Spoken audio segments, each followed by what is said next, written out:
नमस्कार दोस्तों, एक बार आप सबका फिर से बहुत बहुत स्वागत है आप सभी के अपने YouTube चैनल डियर गुरुजी पर। तो जितने लोग यहाँ पर जुड़े हैं फटाफट कमेंट करके बताते हुए चलेंगे आप सभी को मेरी आवाज़ जो है क्लियर आ रही है कि नहीं आ रही है।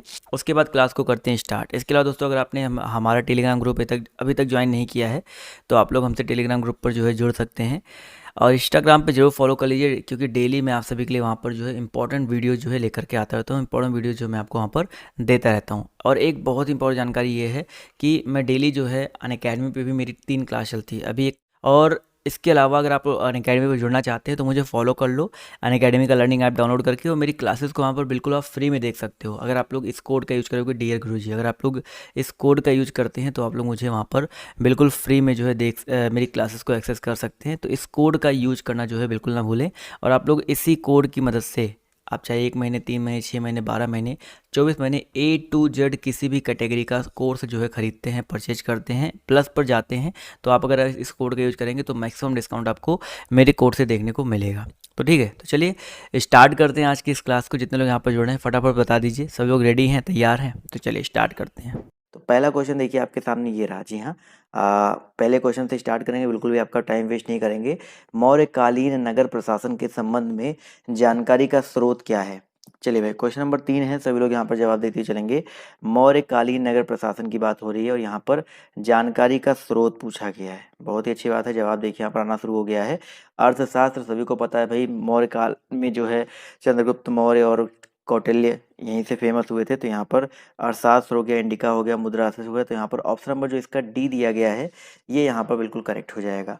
अगला क्वेश्चन देखिए आपसे यहाँ पर क्या बोला गया है, ध्यान से देखिएगा कि भाई चंपारण के समय में चंपारण के किसानों का प्रतिनिधित्व जो है किसने किया था? सभी को पता है भाई, चंपारण का सत्याग्रह जो हुआ था 1917 में हुआ था। और अगर हम बात करते हैं इसका प्रतिनिधित्व जो है किसने किया था, सभी को पता है महात्मा गांधी जी ने किया था। तो ऑप्शन नंबर जो इसका यहाँ पर पूछा गया कि चंपारण के किसानों का प्रतिनिधित्व किसने किया था? भाई चंपारण सत्याग्रह महात्मा गांधी जी ने किया था, लेकिन हम यहाँ पर अगर बात करते हैं चंपारण के किसानों का प्रतिनिधित्व किसने किया था, तो यहाँ पर याद रखिएगा रामकुमार शुक्ल जी। हाँ, सी वाला ऑप्शन करेक्ट होगा। यहाँ पर अगर सत्याग्रह के बारे में पूछता है तो सत्याग्रह जो है आंदोलन किया था वो महात्मा गांधी जी ने। अगला क्वेश्चन देखिए आपसे यहाँ पर क्या पूछा गया है, ध्यान से देखिए। क्वेश्चन नंबर अगर हम बात करते हैं 5 के बारे में, तो पूछा गया है कि भारत छोड़ो आंदोलन के समय पटना सचिवालय गोलीकांड की घटना कब घटी? भारत छोड़ो आंदोलन के समय जो पटना सचिवालय गोलीकांड है वो घटना जो है कब घटी? तो याद रखिए दोस्तों, 11 अगस्त 1942। बहुत ही इंपॉर्टेंट क्वेश्चन है। तो जितने लोग यहाँ पर 11 अगस्त 1942 जवाब दे रहे हैं वो लोग यहाँ पर बिल्कुल करेक्ट हो जाएंगे। अगला क्वेश्चन देखिए आपसे क्या पूछा गया है कि बिहार में 1857 का विद्रोह सर्वप्रथम किस स्थान से आरंभ हुआ? बताइए सर जी, बिहार में जो 1857 ईस्वी का विद्रोह है वो किस स्थान से स्टार्ट हुआ था? तो याद रखिए दोस्तों, ये जो है आपका दानापुर से, बिहार में प्लेस पड़ता है भाई दानापुर, यहाँ से स्टार्ट हुआ था। तो ऑप्शन नंबर जो इसका बी है यहाँ पर बिल्कुल करेक्ट हो जाएगा। अगला क्वेश्चन देखिए आपसे यहाँ पर क्या बोला गया है, बिहार स्थित मुंगेर जिले के निकट धर्मपाल किस शासक से पराजित हुआ था? सभी लोग यहाँ पर जवाब जो देते हुए चलेंगे। इसका जो करेक्ट आंसर आपका क्या हो जाएगा? 7 नंबर क्वेश्चन है, जवाब देखिए यहाँ पर आना शुरू हो गया। तो भाई 7 नंबर क्वेश्चन की अगर हम बात करते हैं तो इसका जो करेक्ट आंसर आपका हो जाएगा नागभट्ट द्वितीय। ठीक है, बिहार स्थित मुंगेर जिले के निकट धर्मपाल जो है किस शासक से पराजित हुआ? तो नागभट्ट द्वितीय से जो है ये पराजित हुआ था। अगले प्रश्न का जवाब देते हुए चलेंगे। पूछा गया आपसे यहाँ पर बक्सर युद्ध के बाद बंगाल और बिहार में द्वैध शासन कब लागू किया गया? बक्सर के युद्ध कब हुआ था? 1764 ईस्वी में हुआ था। उसके बाद जो है बंगाल और बिहार में जो द्वैध शासन है कब लागू किया गया था? तो याद रखिए दोस्तों, यहाँ पर 1764 के बाद क्या था भाई? 1765 में लागू हुआ था। तो ये चीज़ याद रखिएगा।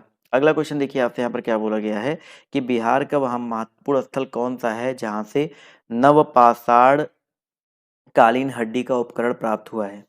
सभी लोग यहाँ पर जवाब देते हुए चलेंगे। क्वेश्चन नंबर जो 9 है इसका करेक्ट आंसर क्या हो जाएगा? 9 नंबर प्रश्न है, जवाब देखिए आना शुरू हो गया है। तो याद रखिए चिरांद, ऑप्शन नंबर जो इसका डी दिया गया है, इस स्थल से जो आपके नवपाषाण पाषाण कालीन के जो हड्डी के उपकरण है वो प्राप्त हुए हैं। अगला क्वेश्चन देखिए आपसे यहाँ पर क्या पूछा गया, ध्यान से देखिएगा। जवाब सभी लोग देने का प्रयास करते हुए चलो। अगर आपको डेली क्लास ज्वाइन करना है, आपको एक भी क्लास मिस नहीं करनी है, तो चैनल को सब्सक्राइब कर लेना है। 1927 ईस्वी का साइमन कमीशन का कांग्रेस ने बहिष्कार किया था, क्यों? 10 नंबर प्रश्न है, सभी लोग जवाब देते हुए चलेंगे। इसका जो करेक्ट आंसर आपका क्या हो जाएगा, तो भाई 1927 ईस्वी का साइमन कमीशन का कांग्रेस ने बहिष्कार किया था, क्योंकि इसमें कोई सदस्य जो है भारतीय नहीं था। ऑब्वियस सी बात है। ऑप्शन नंबर जो इसका ए है ये मेन रीजन था। ऑप्शन नंबर जो इसका ए है यहाँ पर बिल्कुल करेक्ट हो जाएगा। अगला क्वेश्चन देखिए आपसे क्या पूछा गया है। विक्रमशिला गैंगेटिक डॉल्फिन आश्रयणी बिहार के किस जिले में स्थित है। डॉल्फिन आश्रयणी जो है आपका किस जिले में अवस्थित है। सभी लोग यहाँ पर जवाब देते हुए चलेंगे। तो दोस्तों याद रखिएगा भागलपुर, ठीक है, बिहार में जो है भागलपुर यहाँ पे अवस्थित है। तो ऑप्शन नंबर जो इसका बी है यहाँ पर बिल्कुल करेक्ट हो जाएगा। अगला क्वेश्चन देखिए आपसे क्या पूछा गया है। सभी लोग इसका भी जवाब देते हुए चलेंगे। भाई बिहार में सबसे अधिक भूमि में कौन सी फसल उपजाई जाती है। क्वेश्चन नंबर 13 है, इसका जवाब देते हुए चलेंगे। बिहार में सबसे अधिक भूमि में कौन सी फसल जो है उपजाई जाती है। तो साथियों याद रखिएगा यहाँ पर जो धान है, सबसे अधिक जो है धान उपजाई जाती है। तो ऑप्शन नंबर जो इसका ए है यहाँ पर बिल्कुल करेक्ट हो जाएगा। अगला क्वेश्चन देखिए आपसे क्या पूछा गया है कि जैन धर्म और बौद्ध धर्म में क्या समानता है। जैन धर्म में और बौद्ध धर्म में बताइए सर जी क्या समानता है। सभी लोग यहाँ पर 14 नंबर क्वेश्चन है, जवाब देते हुए चलेंगे। तो यहाँ पर देखिए जाति प्रथा को मान्यता, आत्मा के पुनर्जन्म में विश्वास नहीं भाई, लेकिन हम बात करते हैं पशु बलि का विरोध। तो यहाँ पर जो ऑप्शन नंबर सी दिया गया है यहाँ पर ये बिल्कुल करेक्ट हो जाएगा। अगला क्वेश्चन पूछा गया है भाई, ध्यान से देखिए। सूफी संत मखदूम सरफुद्दीन मनेरी का संबंध जो है किस संप्रदाय से है। तो भाई सूफियों का जो संप्रदाय होता है ज़्यादातर क्या होता है, फटाफट यहाँ पर जवाब देते चलेंगे। भाई चिश्ती दिया गया है, मदारी दिया गया है, सुहरावर्दी दिया गया और फिरदौसी दिया गया। तो याद रखिए दोस्तों मखदूम सरफुद्दीन मनेरी का जो संबंध है वो फिरदौसी संप्रदाय से है। तो यहाँ पर ऑप्शन नंबर जो इसका डी है यहाँ पर ये बिल्कुल करेक्ट हो जाएगा। अगला क्वेश्चन देखिए पूछा गया है कि उत्तर वैदिक काल का सबसे महत्वपूर्ण देवता कौन है। 17 नंबर क्वेश्चन है, इसका जवाब देते हुए चलेंगे। उत्तर वैदिक काल के सबसे महत्वपूर्ण देवता कौन है, रुद्र, प्रजापति, विष्णु या पूषण। तो भाई उत्तर वैदिक काल यहाँ पर पूछा गया है, ध्यान से जवाब देते हुए चलिएगा। तो प्रजापति, बिल्कुल सही बात है सर।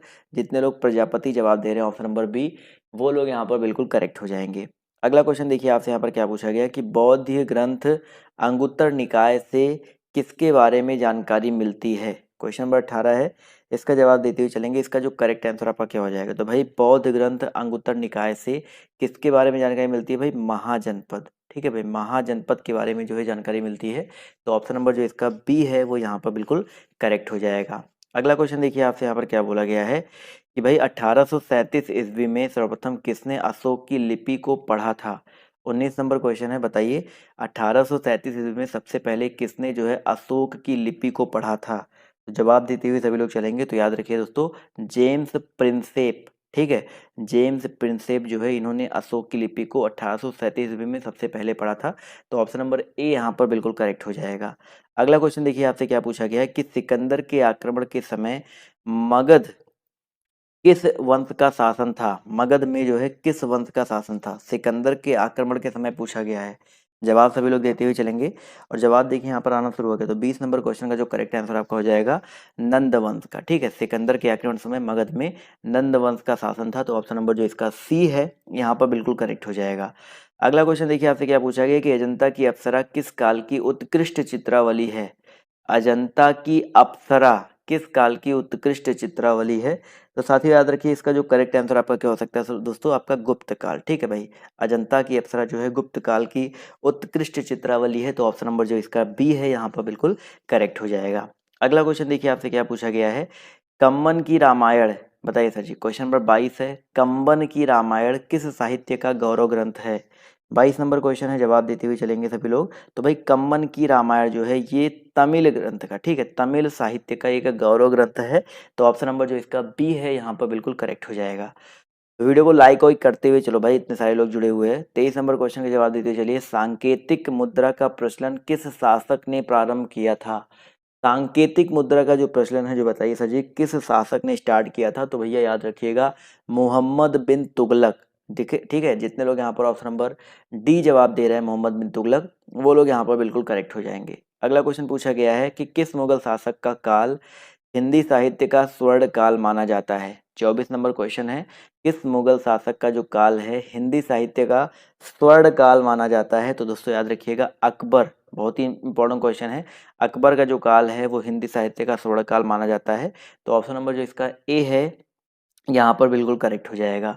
अगला क्वेश्चन देखिए आपसे क्या पूछा गया है कि मुद्रा के अवमूल्यन, मैंने आपको बताया था डीवैल्यूएशन के फलस्वरूप क्या होता है। जब मुद्रा का डीवैल्यूएशन होता है, कल मैंने एकेडमिक क्लास कराई थी जो इकोनॉमी वाली, वहाँ पर ये क्वेश्चन सेम मिला हुआ था। तो यहाँ पर निर्यात व्यापार का प्रसार, आयात व्यापार का संकुचन और आयात स्थानापत्ति का प्रसार, यानी कि सारे के सारे होते हैं। तो ऑप्शन नंबर डी जितने लोग जवाब दे रहे हैं वो लोग यहाँ पर बिल्कुल करेक्ट हो जाएंगे। अगला क्वेश्चन देखिए आपसे क्या पूछा गया है कि नील आंदोलन की शुरुआत जो है सबसे पहले बंगाल के किस जिले में हुई थी।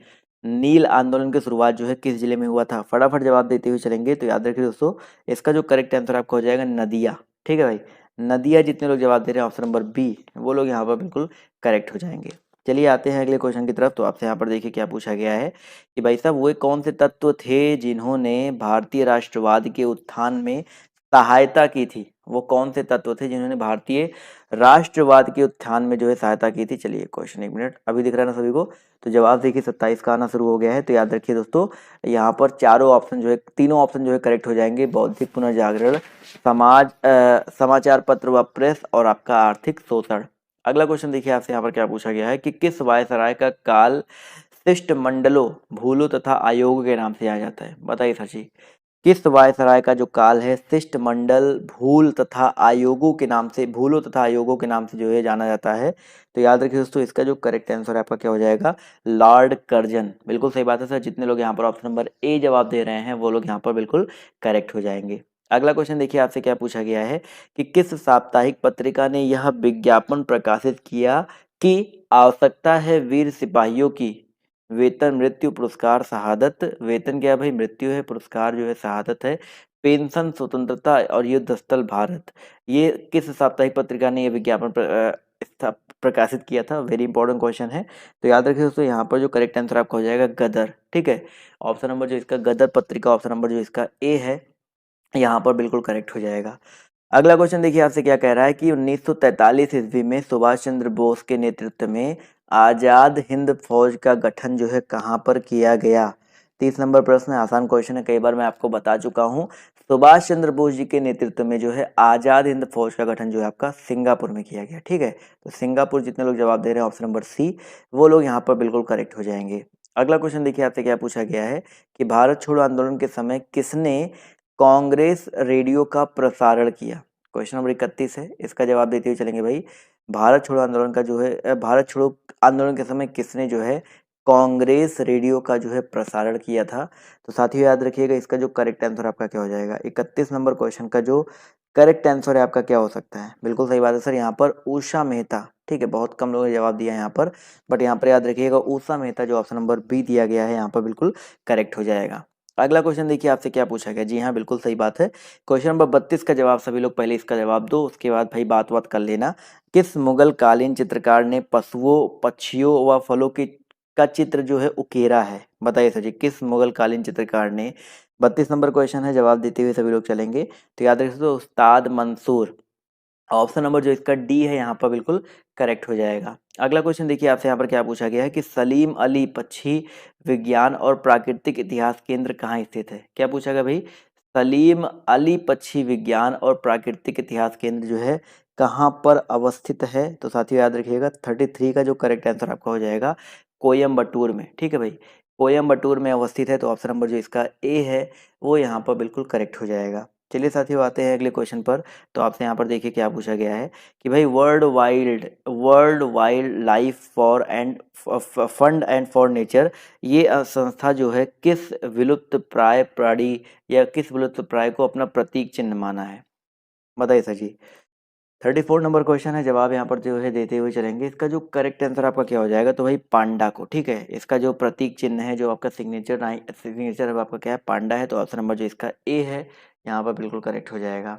अगला क्वेश्चन देखिए आपसे यहाँ पर क्या बोला गया है कि भाई साहब विभवांतर का एसआई मात्रक क्या होता है। क्वेश्चन नंबर 35 है, सभी लोग यहाँ पर जवाब जो देते हुए चलेंगे। विभवांतर का एसआई मात्रक जो है आपका क्या होता है। 35। जवाब देखिए यहाँ पर आना शुरू हो गया है, तो याद रखिए दोस्तों विभवांतर का ऐसा ही मात्रक वोल्ट होता है, बी बराबर आई आर, सभी को पता ही होगा। तो ऑप्शन नंबर जो इसका बी है यहाँ पर बिल्कुल करेक्ट हो जाएगा। अगला क्वेश्चन देखो आपसे यहाँ पर क्या पूछा गया है कि भाई साहब सोयाबीन में कौन सा प्रोटीन पाया जाता है। सोयाबीन को सब लोग कहते हैं ना भाई बहुत प्रोटीन है, तो बताइए सोयाबीन में किस प्रकार का प्रोटीन पाया जाता है। बहुत ही अच्छा प्रश्न है, जवाब देते हुए चलेंगे। तो ग्लिसरीन बहुत ही इंपॉर्टेंट है, याद रखिएगा ग्लिसरीन प्रोटीन जो है आपका सोयाबीन में पाया जाता है। तो ऑप्शन नंबर जो इसका डी दिया गया है यहाँ पर बिल्कुल करेक्ट हो जाएगा। अगला क्वेश्चन देखिए आपसे यहाँ पर क्या पूछा गया, ध्यान से देखिएगा कि भाई साहब किस रोग से पीड़ित रोगी को कार्बोहाइड्रेट की अधिक मात्रा लेने को मना किया जाता है। चलिए क्वेश्चन नंबर 37 है, यहाँ पर सभी लोग जवाब देते हुए चलेंगे भाई। तो यहाँ पर जिसको शुगर हुआ रहता है, ठीक है, शुगर जिसको होता है भाई उसको कार्बोहाइड्रेट की अधिक मात्रा लेने से मना किया जाता है। तो ऑप्शन नंबर जो इसका सी है यहाँ पर करेक्ट हो जाएगा। अगला क्वेश्चन देखिए आपसे क्या पूछा गया है कि भाई क्यूप्राइट किस धातु का अयस्क है। देख सकते हैं सब कुछ आपको साथ में लेके हुए चल रहा हूँ, इतिहास है, भूगोल है, अर्थशास्त्र है, आपका साइंस से भी क्वेश्चन आते हैं वो भी है, कंप्यूटर से भी आते हैं वो भी मिलेंगे, इसका टेंशन मत लीजिए आप लोग। तो भाई यहाँ पर क्यूप्राइट जो है तांबा का अयस्क होता है। तो ऑप्शन नंबर जो इसका डी दिया गया है यहाँ पर बिल्कुल करेक्ट हो जाएगा। अगला क्वेश्चन पूछा गया आपसे यहाँ पर कि कुकिंग गैस किन गैसों का मिश्रण होता है। 39। सभी लोग बताते हुए चलेंगे भाई जो कुकिंग गैस है वो किन गैसों की मिश्रण होती है। कुकिंग मतलब जो आपकी बेसिकली जो आप लोग घर पे यूज करते हो, तो आपका ब्यूटेन का होता है और किसका होता है भाई, ब्यूटेन के साथ साथ यहाँ पर एक ही ऑप्शन ब्यूटेन वाला दिया गया, तो ब्यूटेन प्रोपेन ये यहाँ पर जो है बिल्कुल करेक्ट हो जाएगा। एलपीजी की बात हो रही है। अगला क्वेश्चन पूछा गया है कि एजोला बताइए सर जी क्या है। बहुत ही अच्छा प्रश्न है, देखते हैं कितने लोग जवाब देते हैं। भाई एजोला जो है आपका क्या है, 40 नंबर क्वेश्चन है, जवाब देखिए आना शुरू हो गया है। तो एजोला की अगर हम बात करते हैं तो एक जैव उर्वरक होता है। क्या होता है भाई आपका, एक जैव उर्वरक होता है। तो ऑप्शन नंबर जो इसका सी है यहाँ पर बिल्कुल करेक्ट हो जाएगा। अगला क्वेश्चन देखिए पूछा गया है इको मार्क का संकेत चिन्ह क्या है। इको मार्क का जो संकेत चिन्ह है, जो सिग्नेचर चिन्ह है वो आपका क्या है। इको मार्क सबने देखा होगा ना, तो याद रखिए दोस्तों इको मार्क का जो संकेत चिन्ह है वो आपका क्या हो जाएगा। जवाब देते हुए चलेंगे तो भाई मिट्टी का घड़ा, ठीक है, मिट्टी का घड़ा ऑप्शन नंबर जो इसका डी है यहाँ पर बिल्कुल करेक्ट हो जाएगा। अगला क्वेश्चन देखिए पूछा गया है कि प्रतिवर्ष विश्व वानिकी दिवस कब मनाया जाता है। 42 नंबर क्वेश्चन है, जवाब देते हुए चलेंगे। और भैया ऐप जिसने अभी तक डाउनलोड नहीं किया है, वहाँ पर स्टडी मटेरियल भी मैं देने लगा हूँ, वहाँ पर आप मेरी हिंदी की बुक भी खरीद सकते हैं। तो ऐप जो है जरूर डाउनलोड कर लीजिए, वहाँ पर आपको जो चीज़ें हैं इंपॉर्टेंट चीज़ें मिलती रहेंगी। तो भाई प्रतिवर्ष विश्व वानिकी दिवस जो है कब मनाया जाता है, तो याद रखिए दोस्तों 21 मार्च को, ठीक है भाई, 21 मार्च को मनाया जाता है। तो ऑप्शन नंबर जो इसका सी है वो यहाँ पर बिल्कुल करेक्ट हो जाएगा। अगला क्वेश्चन देखिए आपसे क्या पूछा गया है, ब्लैक होल बताइए सर जी क्या है। ब्लैक होल जो है आपका क्या है। 43 नंबर क्वेश्चन है, जवाब देते हुए चलेंगे। तो भैया याद रखिएगा ब्लैक होल मतलब सबने सुन रखा होगा, एक अनंत रूप से एक सघन पिंड होता है, इसको ब्लैक होल बोलते हैं। ऑप्शन नंबर जो इसका सी है यहाँ पर बिल्कुल करेक्ट हो जाएगा। अगला क्वेश्चन देखिए आपसे क्या पूछा गया है कि भाई केंद्रीय मंत्रिपरिषद किसके प्रति उत्तरदायी होता है। केंद्रीय मंत्रिपरिषद जो है किसके प्रति उत्तरदायी होता है। 44 नंबर क्वेश्चन है, जवाब देते हुए चलेंगे। तो भाई केंद्रीय मंत्रिपरिषद जो है कार्यपालिका प्रधान, ठीक है, ऑप्शन नंबर जो इसका डी दिया गया है इसके प्रति उत्तरदायी होता है। तो ऑप्शन नंबर जो इसका डी है यहाँ पर बिल्कुल करेक्ट हो जाएगा। अगला क्वेश्चन देखिए आपसे क्या पूछा गया कि केंद्रीय मंत्रीगण सामूहिक रूप से किसके प्रति उत्तरदायी होते हैं। भाई इसके पहले वाला क्वेश्चन देखो, दोनों क्वेश्चन पर फोकस करिएगा। इसमें क्या पूछा गया था, केंद्रीय मंत्रिपरिषद किसके प्रति उत्तरदायी होता है, तो कार्यपालिका प्रधान हो गया। अगला क्वेश्चन देखिए थोड़ा सा अंतर पूछा गया कि भाई केंद्रीय मंत्रीगण जो है वो सामूहिक रूप से किसके प्रति उत्तरदायी होता है। तो इसका जो करेक्ट आंसर आपका क्या हो जाएगा, लोकसभा, ठीक है भाई, जो केंद्रीय मंत्रीगण होता है वो लोकसभा के प्रति उत्तरदायी होता है। तो दोनों क्वेश्चन थोड़ा थोड़ा सा अंतर है, मंत्रिपरिषद पूछा जाए और मंत्रीगण पूछा जाए तो यहाँ पर इतना अंतर आ जाता है। अगला क्वेश्चन देखिए आपसे क्या पूछा गया है कि राष्ट्रपति द्वारा, अब देखिए अभी यहाँ पर क्या चल रहा है, अभी तक आपके इतिहास हो गए वो सब हो गया, पॉलिटी चल रहा है। राष्ट्रपति द्वारा जारी अध्यादेश संसद के आगामी अधिवेशन के शुरू होने के कितने दिनों बाद तक प्रभावी रहता है। फटाफट बताते हुए चलेंगे इसका जो करेक्ट आंसर क्या हो जाएगा दोस्तों। तो याद रखिए दोस्तों यहाँ पर जो करेक्ट आंसर क्या हो सकता है, देखते हैं कितने लोग के जवाब आ रहे हैं भाई। 6 सप्ताह, ठीक है, 6 सप्ताह तक जो है प्रभावी रह सकता है। तो ऑप्शन नंबर जो इसका डी है वो यहाँ पर बिल्कुल करेक्ट हो जाएगा। अगला क्वेश्चन देखिए आपसे यहाँ पर क्या पूछा गया है, भाई साहब भारत में नए राज्य के गठन का अधिकार किसमें निहित है। 47 नंबर क्वेश्चन है, भारत में नए राज्य के गठन का अधिकार जो है किसमें निहित है? तो 47 नंबर क्वेश्चन का जो करेक्ट आंसर आपका क्या हो सकता है? बिल्कुल सही बात सर, 47 नंबर क्वेश्चन का जो करेक्ट आंसर आपका हो जाएगा संसद। तो ऑप्शन नंबर जो इसका ए है वो यहाँ पर बिल्कुल करेक्ट हो जाएगा। अगला क्वेश्चन देखिए आपसे यहाँ पर क्या बोला गया, ध्यान से देखिए। पूछा गया भाई नाथपा झाकरी परियोजना किस राज्य में है? 48 नंबर क्वेश्चन का जवाब देते हुए चलेंगे भाई, नाथपा झाकरी परियोजना जो है किस राज्य में है? 48 नंबर प्रश्न है, जवाब देखिए आना शुरू हो गया है। तो याद रखिए दोस्तों, हिमाचल प्रदेश में। ठीक है भाई, नाथपा झाकरी परियोजना जो आपका हिमाचल प्रदेश में है। तो ऑप्शन नंबर जो इसका ए है वो यहाँ पर बिल्कुल करेक्ट हो जाएगा। अगला क्वेश्चन देखिए आपसे यहाँ पर क्या पूछा गया है, ध्यान से देखिएगा। क्वेश्चन नंबर 49 पूछा गया है भाई, लैपीज किस क्षेत्र से संबंधित स्थलाकृति है? लैपीज जो है किस क्षेत्र से संबंधित स्थलाकृति है? तो दोस्तों याद रखिएगा, lapies very very important question है। तो याद रखिए इसका जो करेक्ट आंसर आपका हो जाएगा कास्ट। ठीक है, ऑप्शन नंबर जो इसका ए दिया गया है वो यहाँ पर बिल्कुल करेक्ट हो जाएगा। अगला क्वेश्चन देखिए आपसे यहाँ पर क्या पूछा गया है कि भाई भारत का सबसे महत्वपूर्ण लघु उद्योग कौन सा है? 50 नंबर क्वेश्चन है, सभी लोग जवाब देते हुए चलेंगे। भारत का सबसे महत्वपूर्ण लघु उद्योग जो है आपका कौन सा है? तो हथकरघा उद्योग। ठीक है, हथकरघा उद्योग जो है भारत का सबसे महत्वपूर्ण लघु उद्योग के अंतर्गत आता है। तो ऑप्शन नंबर जो इसका सी है यहाँ पर बिल्कुल करेक्ट हो जाएगा। अगला क्वेश्चन पूछा गया है कि लाई जनजाति जो है किस देश में पाई जाती है? लाई जनजाति जो है किस देश में पाई जाती है? तो भैया 51 नंबर क्वेश्चन का जो करेक्ट आंसर आपका क्या हो जाएगा दोस्तों? म्यांमार में। ठीक है भाई, लाई जनजाति जो है, जितने लोग जवाब दे रहे हैं म्यांमार, वो लोग यहाँ पर बिल्कुल करेक्ट हो जाएंगे। अगला क्वेश्चन देखिए आपसे क्या पूछा गया है कि नामदफा अभ्यारण्य जो है किस राज्य में अवस्थित है? जल्दी जल्दी क्वेश्चन का जवाब देते हुए चलिए भाई, नामदफा अभ्यारण्य जो है किस राज्य में अवस्थित है? जवाब देखिए 52 का यहाँ पर आना शुरू हो गया है। तो 52 का जो करेक्ट आंसर आपका क्या हो सकता है भाई? ऑप्शन नंबर बी याद रखिएगा, अरुणाचल प्रदेश में। तो ऑप्शन नंबर जो इसका बी है वो यहाँ पर बिल्कुल करेक्ट हो जाएगा। अगला क्वेश्चन देखिए आपसे यहाँ पर क्या पूछा गया है भाई, ट्राइसेम कार्यक्रम जो है किससे संबंधित है? ट्राइसेम कार्यक्रम जो है आपका किससे संबंधित है? तो भाई ट्राइसेम की अगर हम बात करते हैं तो ये जो कार्यक्रम दिया गया है ये आपका संबंधित है स्वरोजगार हेतु ग्रामीण युवकों के लिए। ठीक है, तो ऑप्शन नंबर जो इसका ए है यहाँ पर बिल्कुल करेक्ट हो जाएगा। चलिए अगले क्वेश्चन का जवाब देते हुए चलेंगे सभी लोग। भाई केलकर टास्क फोर्स की सिफारिशों का संबंध बताइए सर किससे है? 54 नंबर प्रश्न है, जवाब देते हुए चलेंगे। केलकर टास्क फोर्स की सिफारिशों का संबंध जो आपका किससे है बेसिकली? तो याद रखिए दोस्तों, करों से है। ठीक है, ये केलकर टास्क फोर्स की सिफारिशों का जो संबंध है आपका करों से है। तो ऑप्शन नंबर जो इसका डी है यहाँ पर बिल्कुल करेक्ट हो जाएगा। ठीक है, अगला क्वेश्चन देखिए आपसे यहाँ पर क्या बोला गया है कि भाई साहब आर्थिक नियोजन किस सूची का विषय है? 55 नंबर क्वेश्चन है, सभी लोग यहाँ पर जवाब देते हुए चलेंगे। आर्थिक नियोजन जो है किस सूची का विषय है? जवाब देखिए आना शुरू हो गया है। भाई मैंने आपको बताया था समवर्ती सूची, 3 तरह की सूचियां होती है, संघ सूची, राज्य सूची और समवर्ती सूची। तो आर्थिक नियोजन जो है आपका समवर्ती सूची का विषय होता है। अगला क्वेश्चन देखिए आपसे क्या पूछा गया है कि भारतीय रिजर्व बैंक का मुख्यालय कहाँ पर है? बताइए सभी लोग, भारतीय रिजर्व बैंक का मुख्यालय जो आपका कहाँ पर है? कई बार पेपर में आपके आ चुका है भाई, लंदन नहीं होगा, पहला ऑप्शन तो ऐसे ही काट दो यहाँ पर। तो बचा क्या सचिन? मुंबई। मुंबई याद रखिएगा, 1935 में इसकी स्थापना हुई थी। राष्ट्रीयकरण के बारे में भी पूछा जाता है, तो वो सब चीज़ें याद रखिएगा। तो ऑप्शन नंबर जो इसका डी है यहाँ पर बिल्कुल करेक्ट हो जाएगा। अगला क्वेश्चन देखिए आपसे यहाँ पर क्या पूछा गया है कि भारत में ऐच्छिक चकबंदी की व्यवस्था सर्वप्रथम किस राज्य में लागू की गई? भारत में जो आपका ऐच्छिक चकबंदी है उसकी व्यवस्था सबसे पहले किस राज्य में लागू किया गया? तो याद रखिए दोस्तों, इसका जो करेक्ट आंसर आपका हो जाएगा पंजाब में। ठीक है भाई, भारत में ऐच्छिक चकबंदी की जो व्यवस्था है सबसे पहले पंजाब में लागू किया गया। तो ऑप्शन नंबर जो इसका ए है वो यहाँ पर बिल्कुल करेक्ट हो जाएगा। अगला क्वेश्चन देखते हैं आपसे यहाँ पर क्या पूछा गया है कि भाई साहब पोलो खेल में प्रत्येक पक्ष में कितने खिलाड़ी होते हैं? प्रत्येक पक्ष में यानी कि एक एक पक्ष में कितने कितने खिलाड़ी होते हैं? तो दोस्तों याद रखिएगा, पोलो जो खेल होता है उसमें चार चार होते हैं। ठीक है, पोलो खेल में चार चार होते हैं। इसके अलावा क्या बोलते हैं, क्रिकेट में 11-11 होते हैं, हॉकी में 11-11 होते हैं। ठीक है, अगला क्वेश्चन देखिए आपसे यहाँ पर क्या पूछा गया है कि मी एंड डैड इस नाम से कौन खिलाड़ी जाना जाता है? मतलब बहुत सारे खिलाड़ियों के स्टेज नेम होते हैं, तो मी एंड डैड नाम से जो है कौन सा खिलाड़ी जो है जाना जाता है? सभी लोग जवाब देते हुए चलेंगे, बहुत ही इंपॉर्टेंट प्रश्न है। तो याद रखिएगा इमरान खान। ठीक है, इमरान खान जो कि इस समय पाकिस्तान के राष्ट्रपति जी हैं।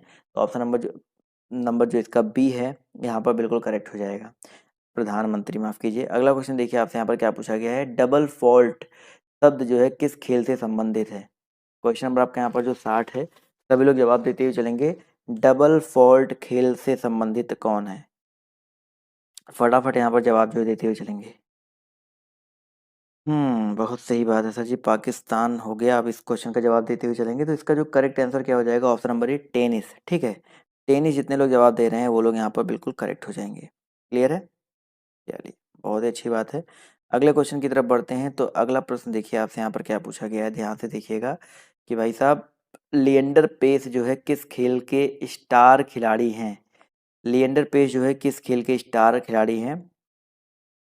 फटाफट यहाँ पर जवाब जो है देते हुए चलेंगे। चलिए, पाकिस्तान पाकिस्तान हो गया भाई, पता है मैंने गलती से बोल दिया था। तो 62 का जो करेक्ट आंसर आपका क्या हो जाएगा सर? लिएंडर पेस जो है टेनिस के स्टार खिलाड़ी हैं, तो ऑप्शन नंबर जो इसका ए है, करेक्ट हो जाएगा। जी हाँ, मैंने गलती से बोला था। पाकिस्तान के राष्ट्रपति नहीं, प्रधानमंत्री हैं, राष्ट्रपति आरिफ अलवी जी हैं। अगला क्वेश्चन देखिए आपसे यहाँ पर क्या पूछा गया है कि कांग्रेस ने पहली बार कब देसी रियासतों के प्रति अपनी नीति जो है घोषित की थी? 63 नंबर क्वेश्चन है, इसका जवाब जो है देते हुए चलेंगे। इसका जो करेक्ट आंसर आपका क्या हो जाएगा? कांग्रेस ने पहली बार कब जो है देसी रियासतों के प्रति अपनी नीति जो है घोषित की थी? तो 63 नंबर क्वेश्चन का जो करेक्ट आंसर आपका हो जाएगा, 1920 ईस्वी में आपका जो नागपुर का अधिवेशन हुआ था। ठीक है, तो ऑप्शन नंबर जो इसका सी दिया गया है यहाँ पर बिल्कुल करेक्ट हो जाएगा। अगला क्वेश्चन देखिए आपसे क्या पूछा गया, कहाँ गया भाई, एक क्वेश्चन छूट गया। पूछा गया कि भारत के निम्नलिखित राष्ट्रपतियों में से कौन कुछ समय के लिए गुट निरपेक्ष आंदोलन का महासचिव भी रहा है? 64 नंबर प्रश्न है, सभी लोग जवाब देते हुए चलेंगे। तो साथियों, यहाँ पर जो करेक्ट आंसर क्या हो जाएगा, क्या पूछा गया है कि गुट निरपेक्ष आंदोलन का महासचिव भी रहा है? तो वराहगिरी वेंकटगिरी। ठीक है, बहुत ही इंपॉर्टेंट क्वेश्चन है। ऑप्शन नंबर बी जितने लोग जवाब दे रहे हैं वो लोग यहाँ पर बिल्कुल करेक्ट हो जाएंगे। चलिए साथियों, आते हैं अगले क्वेश्चन की तरफ। तो अगला प्रश्न देखिए आपसे यहाँ पर क्या बोला गया है। 64 के बाद 65 की बात करते हैं। तो 65 नंबर क्वेश्चन देखिए आपसे यहाँ पर कह रहा है, 66 नंबर, कि कौन सी पुस्तक अमर्त्य सेन द्वारा रचित नहीं है? 66 का जवाब जो है देते हुए चलेंगे। अमर्त्य सेन द्वारा जो है कौन सी रचित नहीं है? तो एशियन ड्रामा। ठीक है, एशियन ड्रामा जितने लोग ऑप्शन नंबर ए जवाब दे रहे हैं वो लोग यहाँ पर बिल्कुल करेक्ट हो जाएंगे। चलिए, अगला क्वेश्चन देखिए आपसे यहाँ पर क्या पूछा गया है। एशियन ड्रामा, काफ़ी लोग यहाँ पर देखिए जवाब दे रहे हैं, बहुत ही अच्छी बात है। अच्छा भाई, अगर एशियन ड्रामा की अगर हम बात करते हैं तो अब यहाँ पर क्वेश्चन ये भी बन सकता है कि एशियन ड्रामा जो है इसके लेखक कौन है? ये भी क्वेश्चन बन सकता है ना। यहाँ पर अमर्त्य सेन ने यहाँ पर पॉवर्टी एंड फेमिन्स लिखा है, चॉइस ऑफ टेक्स्ट लिखा है, ये सारी लिखे है। तो अगर एशियन ड्रामा की बात करते हैं तो गुनर मिड्राल नाम था। यहाँ पर मैं लिख देता हूँ स्पेलिंग, GUNN, एक मिनट रुक जाइए भाई साहब, एन है। ठीक है, तो GUNNARMYRDAL। ठीक है, तो यहाँ पर ये नाम याद रखिएगा, ये जो है लेखक है एशियन ड्रामा के। अगला क्वेश्चन देखिए आपसे यहाँ पर क्या पूछा गया है कि भारत में हाईटेक सिटी की स्थापना किस शहर में की गई है? हाईटेक सिटी या स्मार्ट सिटी कह सकते हैं इसको आप लोग। तो इसकी स्थापना जो है कहाँ पर, किस शहर में की गई है? तो बिल्कुल सही बात सर, यहाँ पर हैदराबाद। जितने लोग यहाँ पर हैदराबाद जवाब दे रहे हैं वो लोग यहाँ पर बिल्कुल करेक्ट हो जाएंगे। अगला क्वेश्चन देखिए आपसे क्या पूछा गया है, इसको स्किप करो। एवरेस्ट होटल उपन्यास के लेखक कौन है? 69 नंबर क्वेश्चन है, सभी लोग बताते हुए चलेंगे। एवरेस्ट होटल उपन्यास के जो लेखक हैं वो आपके कौन है?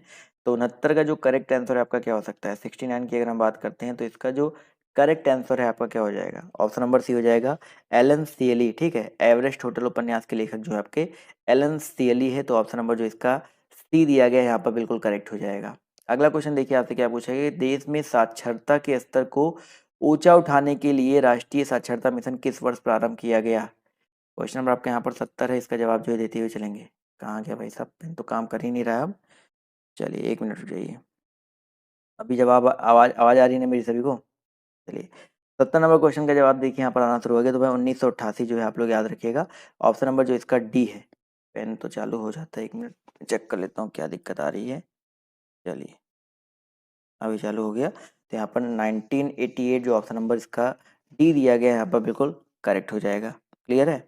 चलिए, अगला क्वेश्चन देखिए आपसे यहाँ पर क्या पूछा गया है, ध्यान से देखिए कि स्वतंत्र व्यापार नीति उस नीति को बताती है जहाँ, बताइए सभी लोग, स्वतंत्र व्यापार नीति जो है उस नीति को बताती है जहाँ पर क्या होता है? क्वेश्चन नंबर 71 है, सभी लोग जवाब देते हुए चलेंगे। तो याद रखिए दोस्तों, स्वतंत्र व्यापार नीति जो है उस नीति को बताती है जहाँ पर प्राशुल्क जो है अनुपस्थित होता है।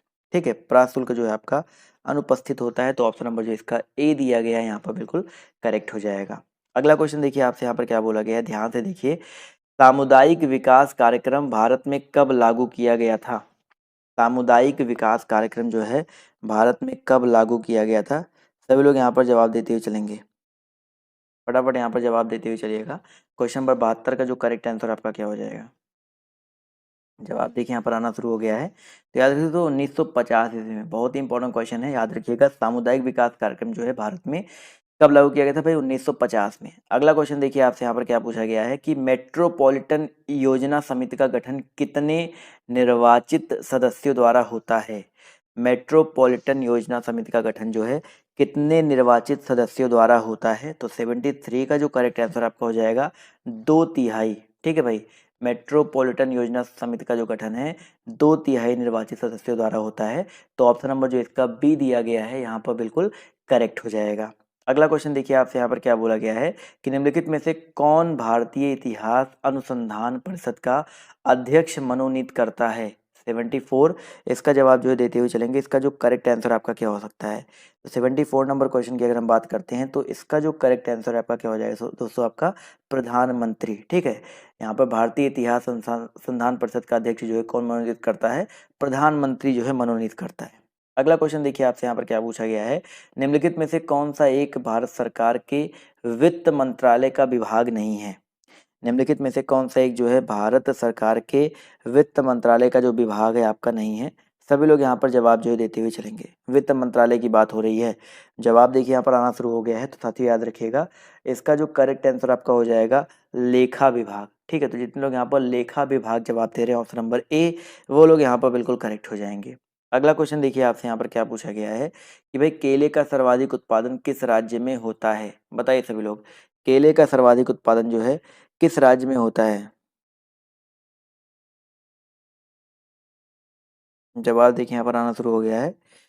जवाब देखिए क्वेश्चन नंबर 76 का जो करेक्ट आंसर आपका क्या हो जाएगा? तो 76 का जो करेक्ट आंसर आपका हो जाएगा भाई महाराष्ट्र। केले का सर्वाधिक उत्पादन जो है आपका महाराष्ट्र में होता है। तो ऑप्शन नंबर जो इसका सी दिया गया है यहाँ पर बिल्कुल करेक्ट हो जाएगा। अगला क्वेश्चन देखिए आपसे क्या पूछा है कि सोयाबीन का सर्वाधिक उत्पादन किस राज्य में होता है? सोयाबीन का सर्वाधिक उत्पादन जो है आपका किस राज्य में होता है? तो साथियों याद रखिएगा 77 का जो करेक्ट आंसर है आपका क्या हो जाएगा? ऑप्शन नंबर ए हो जाएगा एमपी में। ठीक है, सोयाबीन हो गया, चना हो गया, इनका जो सर्वाधिक उत्पादन होता है आपका एमपी में ही सबसे ज्यादा होता है। अगला क्वेश्चन देखिए आपसे क्या पूछा गया है कि कोंकण रेल मार्ग की कुल दूरी कितनी है? कोंकण जो रेल मार्ग है उसकी कुल दूरी कितनी है? तो दोस्तों याद रखिएगा, कोंकण की कुल दूरी आपकी 760 किलोमीटर है। वेरी इंपॉर्टेंट, कभी कभी पेपर में आपका आता है, तो यहाँ पर 760 किलोमीटर यहाँ पर करेक्ट हो जाएगा। अगला क्वेश्चन देखिए आपसे क्या पूछा गया है कि रियासतों, इसको भी स्किप करो, नहीं इसको देख लो, इंपॉर्टेंट क्वेश्चन है। रियासतों में स्वतंत्रता आंदोलन से संबंधित निम्नलिखित कथनों में कौन सा सत्य है? 80 में आपको बताना है कौन सा कथन जो है सत्य दिया गया है। तो यहाँ पर देखते हुए चलेंगे सभी लोग। 80 नंबर क्वेश्चन का जो करेक्ट आंसर आपका क्या हो सकता है? तो भाई यहाँ पर देखा जाए तो पहला ऑप्शन देखिए, कौन सा कथन सत्य है? 1933 में नासिक जेल में कांग्रेस के अंदर एक समाजवादी दबाव, गलत है। 1934 में कांग्रेस सोशलिस्ट पार्टी की स्थापना की गई थी, नहीं बात है पे, गलत है। आचार्य नरेंद्र इसके प्रथम अध्यक्ष बने थे, नहीं भाई। रियासतों में आंदोलन संबंधित कथन सत्य पूछा गया है, तो इसका प्रथम सम्मेलन जो है कहाँ पे हुआ था? लखनऊ में हुआ था। यहाँ पर जो ऑप्शन नंबर डी दिया गया है यही सिर्फ यहाँ पर जो है करेक्ट हो जाएगा। क्लियर है? अगला क्वेश्चन देखिए आपसे यहाँ पर क्या पूछा गया है कि अखिल भारतीय अस्पृश्यता संघ की स्थापना किसने की थी? 81 का जवाब देते हुए चलेंगे भाई। अखिल भारतीय अस्पृश्यता संघ की स्थापना जो है किसने की थी? तो साथियों याद रखिएगा, इसका जो करेक्ट आंसर आपका क्या हो जाएगा? महात्मा गांधी। बिल्कुल सही बात है। जितने भी साथी, जितने भी दोस्त यहाँ पर महात्मा गांधी जवाब दे रहे हैं वो लोग यहाँ पर बिल्कुल करेक्ट हो जाएंगे। चलिए आते हैं क्वेश्चन नंबर 82 की तरफ। तो 82 नंबर प्रश्न देखिए आपसे यहाँ पर क्या बोला गया, ध्यान से देखिए। पूछा गया है कि भाई खालसा हेरिटेज मेमोरियल कॉम्प्लेक्स की स्थापना कहाँ की गई? क्वेश्चन नंबर देखिए 82 बोला गया है खालसा, एक मिनट रुक जाइए भाई साहब, भाई अभी दिख रहा है ना, खालसा हेरिटेज मेमोरियल कॉम्प्लेक्स की स्थापना जो है कहाँ पे की गई थी? तो साथियों याद रखिएगा 82 का जो करेक्ट आंसर आपका हो जाएगा आनंदपुर साहिब। ठीक है, आनंदपुर साहिब में की गई थी। तो ऑप्शन नंबर जितने लोग ए जवाब दे रहे हैं वो लोग यहाँ पर बिल्कुल करेक्ट हो जाएंगे। चलिए आते हैं अगले क्वेश्चन की तरफ। अगला प्रश्न देखिए आपसे यहाँ पर क्या बोला गया, ध्यान से देखिएगा। क्वेश्चन नंबर 83 की बात करते हैं। तो आनंदपुर साहिब फाउंडेशन द्वारा तैयार संगमरमर का खालसा, सेम क्वेश्चन फिर से पूछा गया है, थोड़ा सा यहाँ पर अलग है कि इसका डिजाइन जो है किसने तैयार किया था? बताइए सची, इसका जो डिजाइन है आपका किसने तैयार किया था? तो 83 नंबर क्वेश्चन का जो करेक्ट आंसर आपका क्या हो जाएगा? चलिए भैया, क्वेश्चन नंबर 83 है, जवाब देखिए यहाँ पर आना शुरू हो गया है। तो 83 का जो करेक्ट आंसर आपका हो जाएगा मोशे शैफदी। ऑप्शन नंबर जो इसका बी है यहाँ पर बिल्कुल करेक्ट हो जाएगा।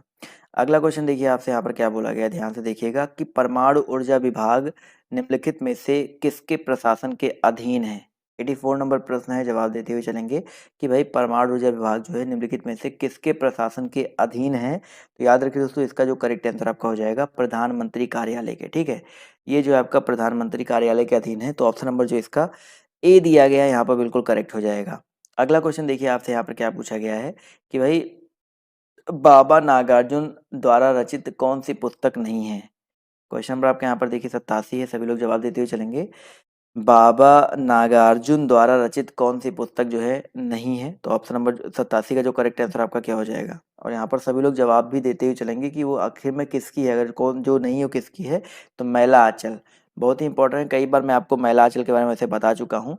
तो फणीश्वरनाथ रेणु जी की एक आंचलिक रचना है। तो ऑप्शन नंबर जो इसका सी है ये आपका बाबा नागार्जुन का नहीं है। ठीक है, अगला क्वेश्चन देखिए, हाँ ध्यान से देखिएगा। क्वेश्चन नंबर 88 की अगर हम बात करते हैं तो भाई डच ईस्ट इंडीज का वर्तमान नाम क्या है। फटाफट यहाँ पर जवाब देते हुए चलेंगे, जवाब देते हुए चलेंगे यहाँ पर जो करेक्ट आंसर आपका क्या हो जाएगा। तो जवाब देखिए 88 का आना शुरू हो गया है। तो याद रखिए इसका जो करेक्ट आंसर आपका हो जाएगा इंडोनेशिया। तो ऑप्शन नंबर जो इसका बी है वो यहाँ पर बिल्कुल करेक्ट हो जाएगा। आते हैं अगले क्वेश्चन पर। तो अगला क्वेश्चन देखिए आपसे क्या पूछा गया है कि खुदा बख्श ओरिएंटल पब्लिक लाइब्रेरी कहाँ पर है। 89, आज काफ़ी ज़्यादा क्वेश्चंस मैं लेकर के आया हूँ तो बोर मत होइए, सभी लोग यहाँ पर जवाब देते हुए चलेंगे। तो जवाब देखिए यहाँ पर 89 का आना शुरू हो गया है। तो 89 का जो करेक्ट आंसर आपका क्या हो जाएगा। 89 नंबर क्वेश्चन की अगर हम बात करते हैं तो इसका जो करेक्ट आंसर आपका क्या हो सकता है। जवाब देखिए यहाँ पर 89 का आना शुरू हो गया है। तो 89 नंबर क्वेश्चन की अगर हम बात करते हैं तो इसका जो करेक्ट आंसर आपका हो जाएगा पटना। ठीक है, तो जितने लोग यहाँ पर पटना जवाब दे रहे हैं वो लोग यहाँ पर बिल्कुल करेक्ट हो जाएंगे। चलिए चलिए, 1 मिनट में चेक कर रहा था। अगला क्वेश्चन देखिए आपसे यहाँ पर क्या पूछा गया, ध्यान से देखिएगा कि भाई साहब राष्ट्रीय एटलस और थेमेटिक मानचित्रण संगठन का मुख्यालय कहाँ पर है। 90 नंबर क्वेश्चन है, इसका जवाब देते हुए चलेंगे, सभी लोग यहाँ पर जवाब देते हुए चलेंगे। जवाब देखिए यहाँ पर आना शुरू हो गया है। तो भाई 90 नंबर क्वेश्चन का जो करेक्ट आंसर आपका क्या हो जाएगा, बिल्कुल सही बात है सर, 90 का जो करेक्ट आंसर आपका हो जाएगा कोलकाता में। ठीक है, राष्ट्रीय एटलस और थेमेटिक मानचित्रण संगठन का मुख्यालय कहाँ पर है, कोलकाता में है। अगला क्वेश्चन देखिए आपसे क्या पूछा गया है कि भाई दीवान ए इस्तिहाक की स्थापना किसने की। क्वेश्चन नंबर आपका देखिए 91 है, पूछा गया है दीवान ए इस्तिहाक, वेरी इंपॉर्टेंट क्वेश्चन है, सभी लोग जवाब देते हुए चलेंगे। तो भैया 91 का जो करेक्ट आंसर आपका हो जाएगा रजिया सुल्तान, पहली मुस्लिम शासिका भी इनको माना जाता है और इन्होंने जो है दीवान ए इस्तिहाक की स्थापना की।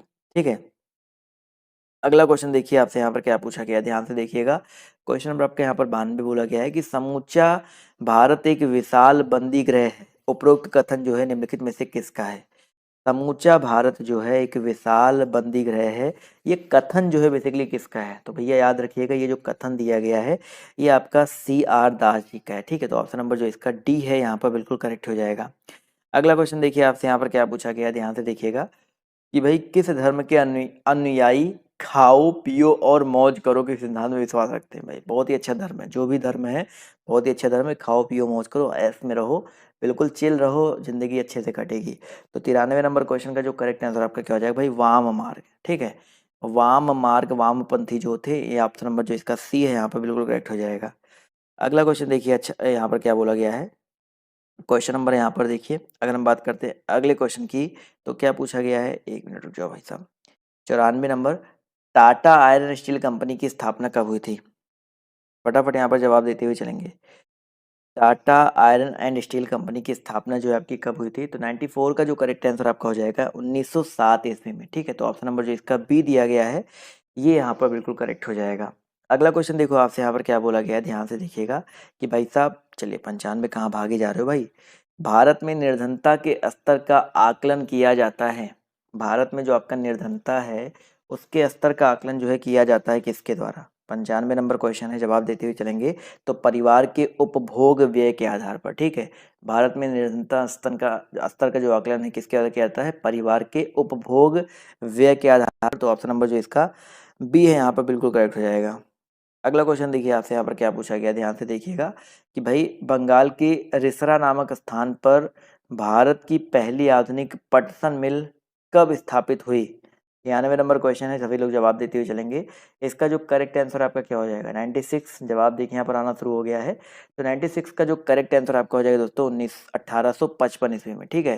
बंगाल का जो रिसरा नामक स्थान है वहाँ पर भारत की पहली आधुनिक पटसन मिल जो है 1855 ईस्वी में जो है स्थापित हुई थी। तो ऑप्शन नंबर जो इसका बी है यहाँ पर बिल्कुल करेक्ट हो जाएगा।